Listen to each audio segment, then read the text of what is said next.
Hey everybody, I hope you're well. I am coming to you from a fiscal conference that's held a couple times a year and that I try to get to at least once, held by NCSL, which is a bipartisan, stands for the National Conference of State Legislatures.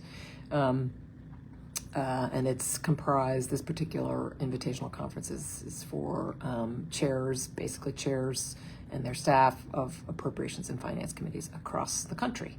And I just want to, having been in meetings with them all day long this morning on AI and data centers and how we do fiscal calculations and who does what in the budget process, all the kinds of things that aren't your ordinary cocktail conversation.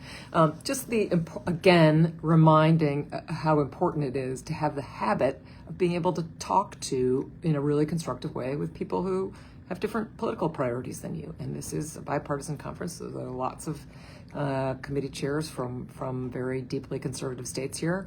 And nonetheless, there's lots of problems we can solve by talking together about the process and how we trust the analysis, and who uses AI to generate reports and help create fiscal notes, and where it's done by the executive branch and where it's done by the legislature. And it's not only is it a way to really learn how other states are doing things and the experiences, but you also just share the commonality of our frustrations with certain parts of the process, and learn interesting ways to make changes in our own state. And the habit just of making sure you're speaking in a candid and respectful way with people, but you might have profound political disagreements, and it is collegial, it is civil, it is constructive. And every time I come to one of these, I'm again impressed by and the importance of not losing the habit of being able to do that in the world that we live now,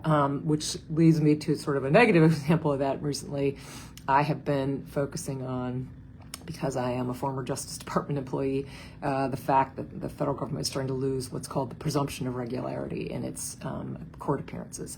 I, as a line prosecutor, was a regular. I appeared in our federal court on a regular basis, and my credibility was really important to me. And the fact that the judges I appeared in front of could trust me to be candid, civil, credible, consistent.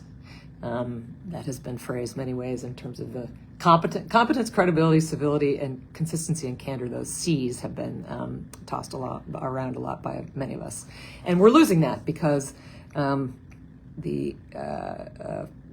lot of people, our federal lawyers, are appearing in court and not being candid and not being collegial and not sharing information. And to lose that presumption of regularity means the courts can't assume that they're acting in the public interest, and that's really tragic. And so I'm keeping an eye on that, trying to figure out how to put that genie back in the box, back in the bottle. Do genies go in boxes? I don't know. Genies in bottles.